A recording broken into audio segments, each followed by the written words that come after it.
নমস্কার দর্শক বন্ধুরা, রেড স্পোর্টস বাংলা আপনাদের সবাইকে স্বাগত। আমি দেবাশিস। এই মুহূর্তে আমি আছি যুব ভারতী ক্রীড়াঙ্গনের ট্রেনিং গ্রাউন্ডের সামনে এবং কিছুক্ষণ আগেই মোহনবাগান তাদের অনুশীলন শেষ করলো। আপনারা সবাই জানেন যে আইএসএল সেমিফাইনালের প্রথম লেগে জামশেদপুরের কাছে 2-1 গোলে হারতে হয় সবুজ মেরুন ব্রিগেডকে, এবং আগামী 7 তারিখে আইএসএল সেমিফাইনালের দ্বিতীয় লেগে কিন্তু হোসে মলিনার ছেলেদের কাছে কিন্তু কঠিন চ্যালেঞ্জ অপেক্ষা করে আছে, কেননা জামশেদপুরকে 2 গোলের ব্যবধানে হারাতেই হবে ফাইনালে জায়গা সুনিশ্চিত করতে।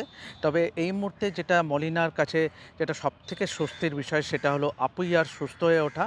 এবং আজকে কিন্তু অনুষ্ঠানে যেটা দেখা গেল সেটা হলো যে প্লেয়াররা সেমিফাইনাল প্রথম লেগে খেলেছিল তাদের কিন্তু আজকে রিকভারি সেশন ছিল।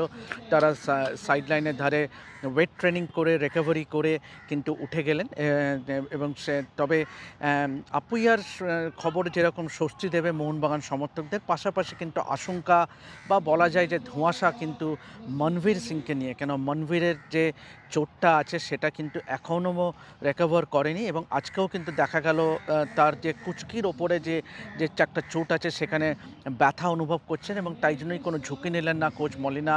এবং একটা সময় দেখা গেল ফিজিও অভিনন্দন তাকে স্প্রে করছে, মানে এবং সেই থেকেই বোঝা যায় যে এখনও কিন্তু তার কিন্তু একটা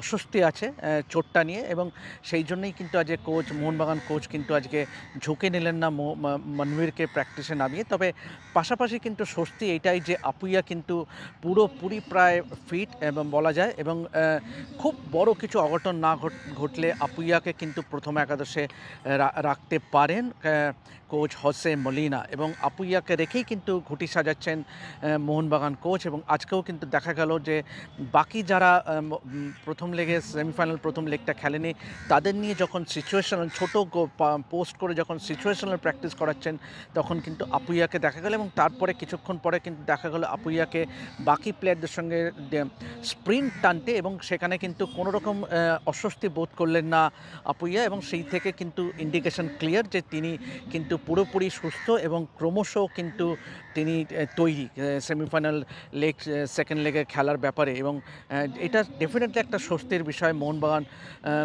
টিম ম্যানেজমেন্টের জন্য। তবে পাশাপাশি কিন্তু মনভীর নিয়ে ধোঁয়াশা রয়েই গেল। আজকেও কিন্তু তিনি দলের সঙ্গে অনুশীলন করলেন না, তড়িঘড়ি উঠে গেলেন, এবং যে প্রথম সেমিফাইনাল প্রথম লেগে প্লেয়াররা যখন ওয়েট ট্রেনিং করছিল তখন মনভীরকে দেখা গেল ড্রেসিং রুমে গিয়ে ড্রেসিং রুমে চলে যেতে, এবং সেখানে কিন্তু তারপরে কিছুক্ষণের মধ্যেই তাকে প্র্যাকটিস ছেড়ে বেরিয়ে যেতে দেখা গেল। তবে ডেফিনেটলি মনভীর নিয়ে যেরকম ধোঁয়াশা আছে পাশাপাশি কিন্তু আপুইয়া নিয়ে কিন্তু স্বস্তি আছে। এবং প্রশ্ন এখন এটাই যে আপুইয়া যদি খেলে তাহলে কার জায়গায়? মনে করা হচ্ছে দীপক টাংরির জায়গায় হয়তো আপুইয়া খেলতে পারে। আপনারা জানেন যে সেমিফাইনাল প্রথম লেগে কিন্তু আপুইয়ার জায়গায় কিন্তু মিডফিল্ডে কিন্তু দীপক টাংরি এবং অনিরুদ্ধ থাপাকে খেলিয়েছিল কোচ হোসে মলিনা, এবং মনভীর যদি একান্তই না খেলতে পারে তাহলে কিন্তু আগের ম্যাচের মতোই সাহাল আব্দুল সামাদকে কিন্তু রাইট উইংয়ের খেলাবেন কোচ মলিনা, এবং অবশ্যই বাকি দল কিন্তু অপরিবর্তিতই থাকার একটা সম্ভাবনা আছে। তো এটাই ছিল আজকে মোহনবাগান অনুশীলনের আপডেট। তো এভাবেই দেখতে থাকুন রেড স্পোর্টস বাংলা, এবং যাবতীয় আইএসএল জুড়ে যাবতীয় খবরের আপডেট পেতে অবশ্যই চোখ রাখুন আমাদের এই চ্যানেলে। আমি দেবাশিস আপাতত সাইন অফ করছি যুব ভারতী ট্রেনিং গ্রাউন্ড থেকে। দেখতে থাকুন রেড স্পোর্টস বাংলা।